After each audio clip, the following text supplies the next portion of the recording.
Hello and welcome. In this video, we are going to discuss about the most hot topic in the interview. In the interview, you may get question about the differences between instance store and EBS volume. How these two are actually working, we already discussed about this in the previous video.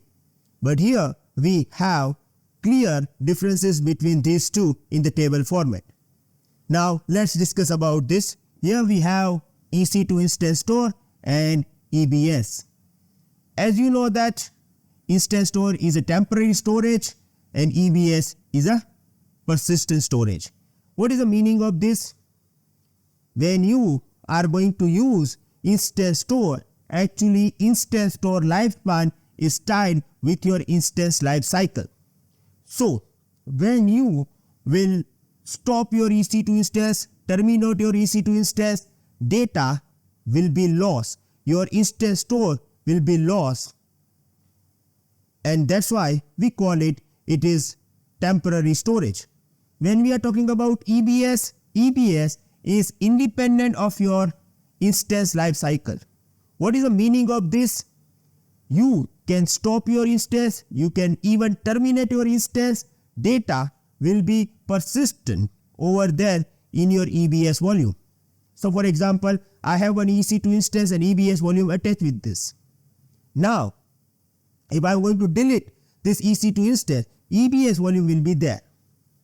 And suppose if I want to use this EBS volume, again, I can create another EC2 instance, then I can attach my EBS volume with this one, and then I can use this.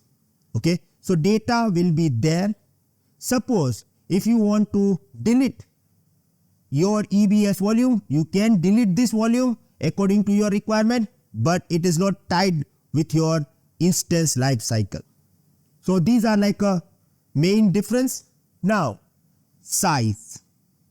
Suppose if you want to use instance store, you cannot use instance store with any type of instance. Okay, for example, T2 micro not supporting instance store. So there are specific type of instance you have to create, and with this you are going to get your instance store.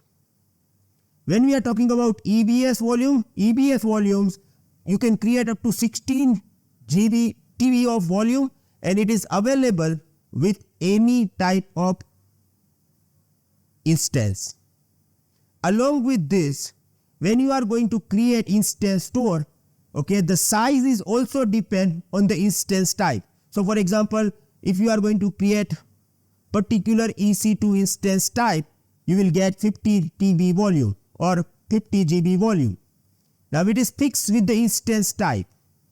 Okay, so it is not like you can create your own size of your instance store. It is tied with a specific instance type and it is always fixed. Then if we talk about performance, here we have upper hand for instance store because it is having high IOPS and throughput. Why? Because it is kind of directly attached storage with our physical host, and because of this you will get better performance. If I am talking about better performance, it means do we have bad performance for EBS? Not at all. EBS will also provide you best performance. It is having higher IOPS. We will discuss about this during the EBS volume type as well.